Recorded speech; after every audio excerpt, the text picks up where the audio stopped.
Welcome to an enlightening conversation with a remarkable individual whose life's work has been a testament to resilience, empowerment, and change.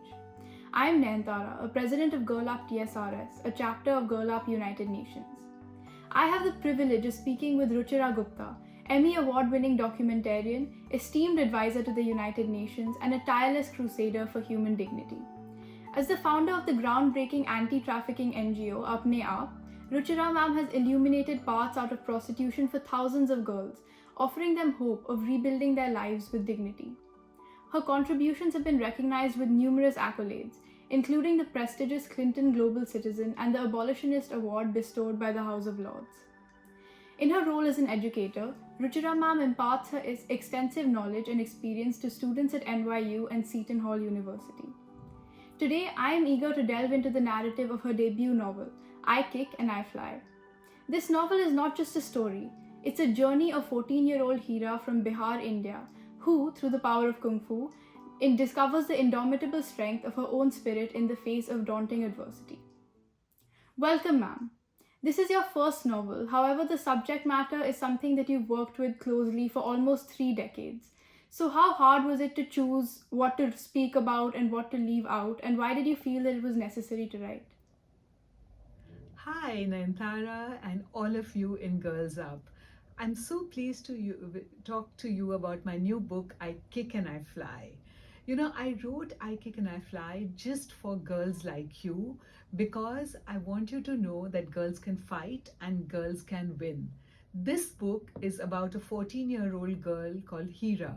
She's from a nomadic tribe and she is about to be sold into the sex trade when the cattle fair comes into town. She's expelled from school, which is her only source of food, and she knows that if she cannot go to school and there's no food at home, she might be sold.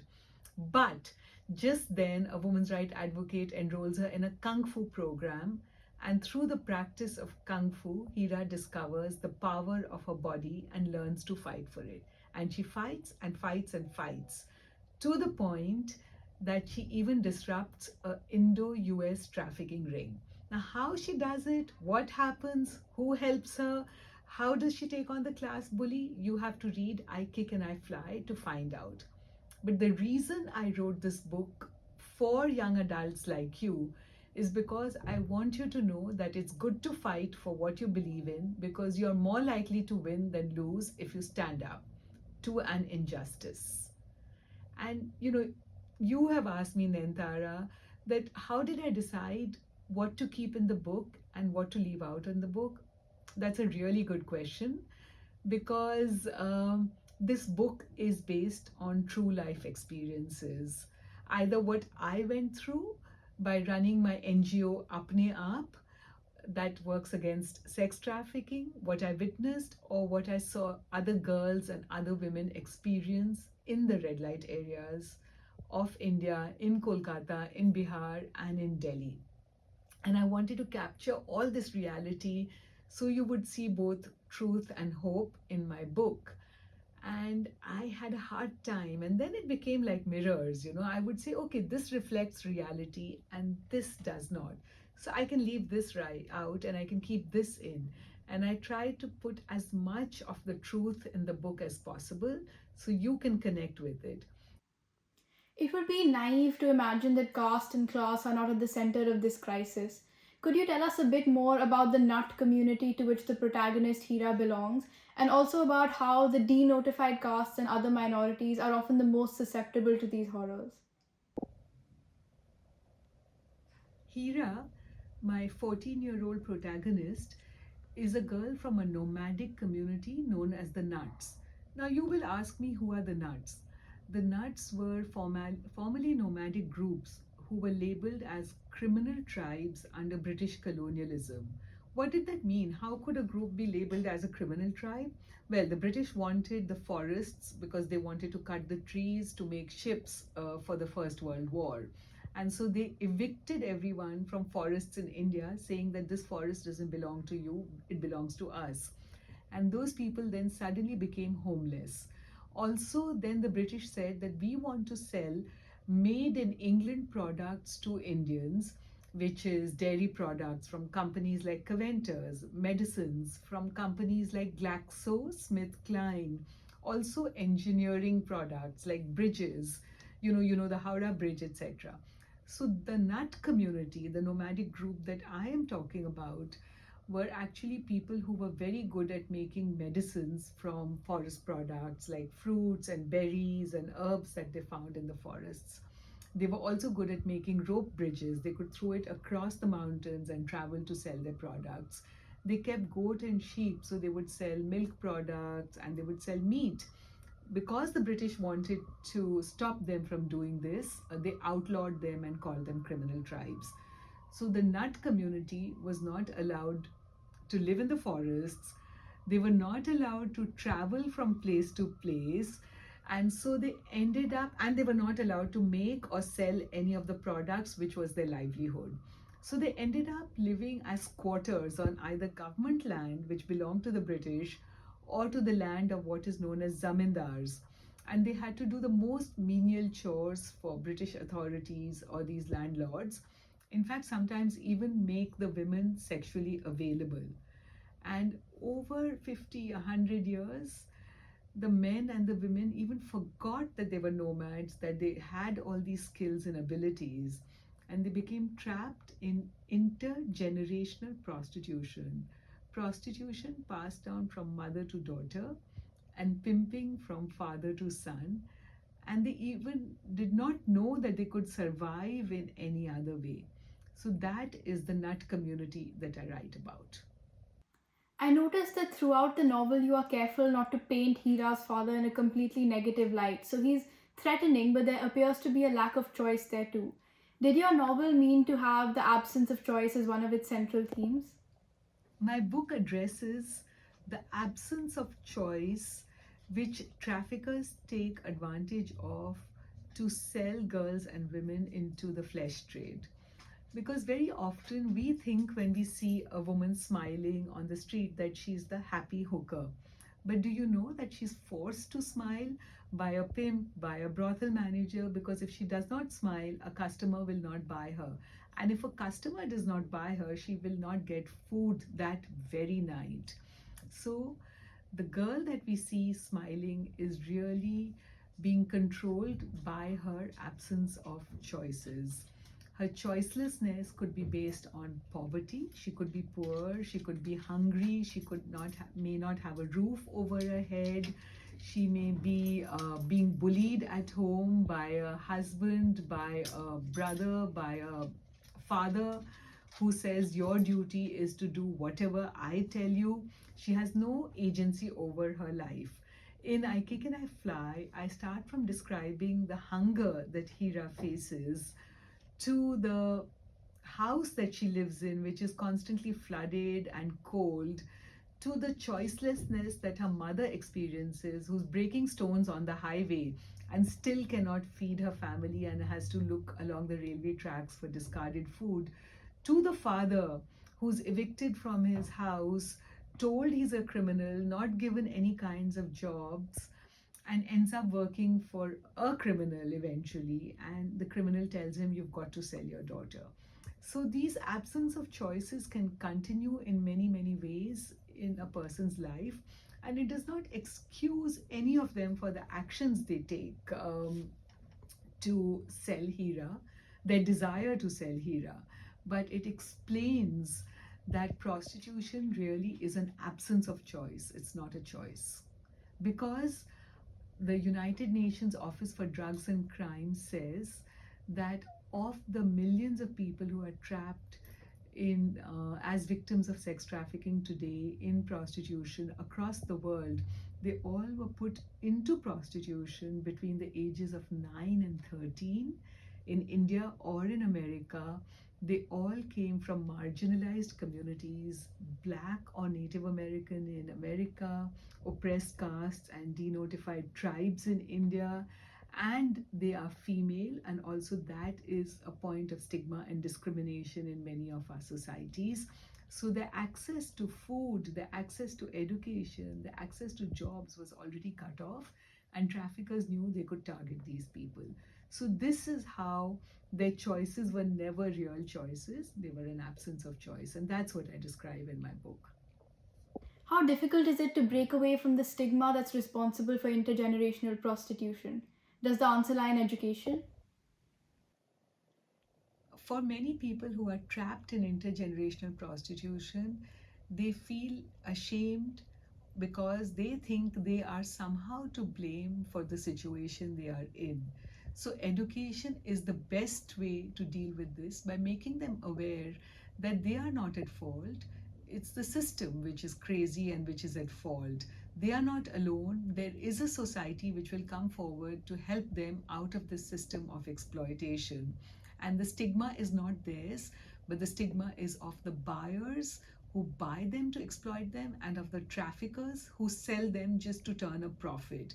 People who trade in human beings should be stigmatized, and not the girls and the women who are poor and sold for no fault of their own. So this can be turned around through education, through awareness, and that is why my book I Kick and I Fly is really an important tool, because by reading the book and sharing the story, people will understand that the fault is in the trafficker, the corrupt system, the buyer, and not in the girls and women. And this is how we can change the narrative. And by changing the narrative, we can make people realize that the girls and women are not at fault, the system is at fault. Sex trafficking is a global organized crime network, and India is one of its biggest participants. Do you feel that the institutions have failed, and what are some of the policy changes that you've been able to bring about in this field? Very often, institutions fail to see the person I call the last girl.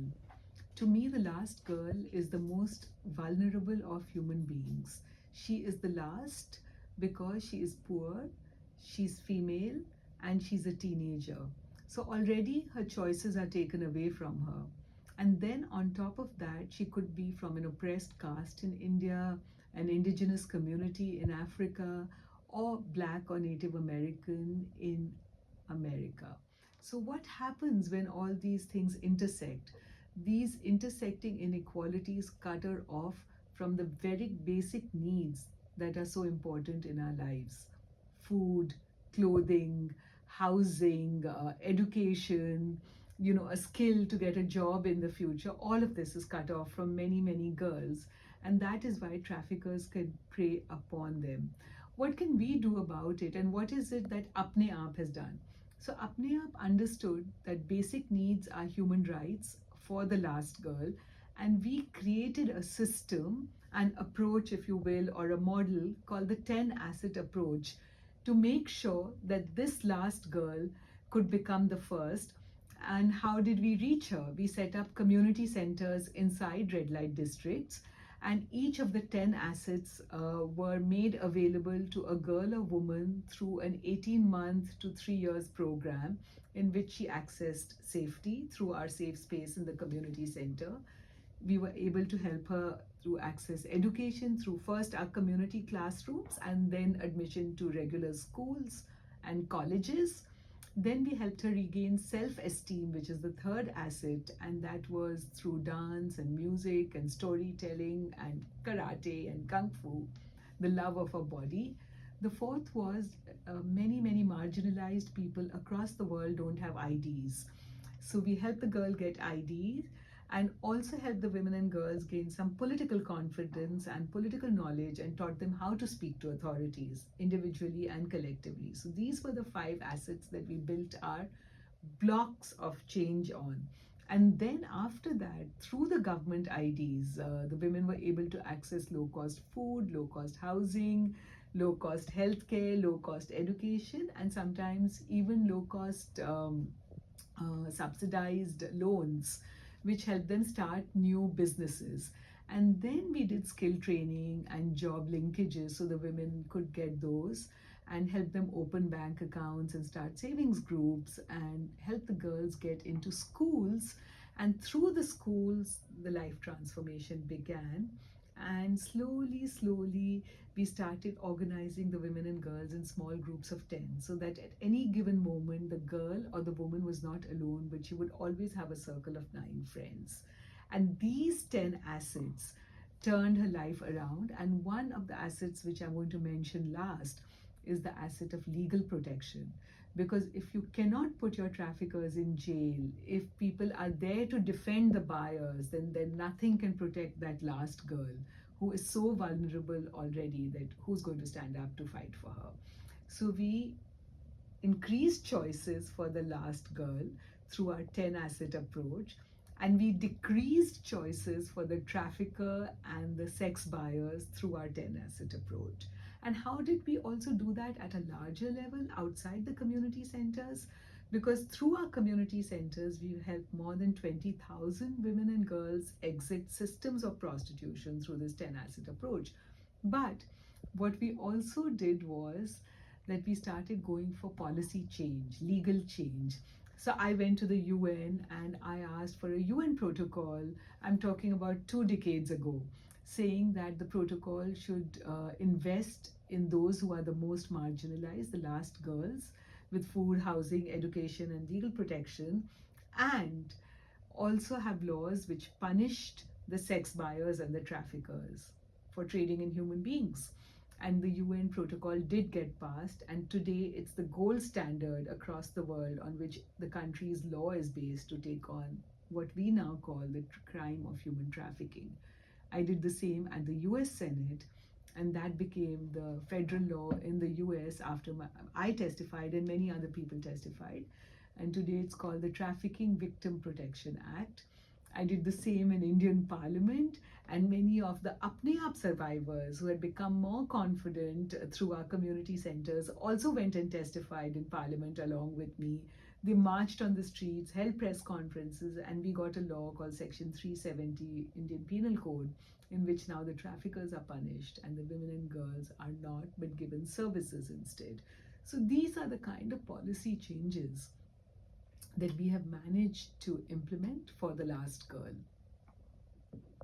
The response to this book has been tremendous. In fact, Gloria Steinem has said that this is a book that can save lives. So, do you believe that spreading awareness among young adults is something that can bring about social change? And if so, how? I think young adults are the people who can help me bring about the world I dream about and believe will exist one day, a world in which no child or woman is bought or sold. And that is why I have written I Kick and I Fly. I'm sharing a true story based on hope, on the resilience of young girls in my NGO Apne Aap who fought back. And they fought back because there was a woman who taught them Kung Fu, there was a school teacher who was kind to them, there was my NGO which ran a community center and created a safe space for the mothers to come together. And we fought and fought and fought, and the girls did finish school and college, and we carry on. But now we have to take this model to the whole world. We have to make sure that every girl can access school, every girl can stand up to a trafficker, every mother can protect her daughter. And to do that, I need other young people to join my movement. And through my book, I Kick and I Fly, I'm passing on the baton to you. Because you can join the movement, you can tell the stories, you can spread awareness, and by doing that, you will make a change and a shift so that nobody will want to buy a girl and nobody will want to sell a girl. Ruchira ma'am, thank you for taking out the time to answer our questions. This book can indeed save lives, and each one of you should go out and buy a copy. If you would like to intern or volunteer with Apne Aap, you can visit the website apneaap.org. Thank you for watching.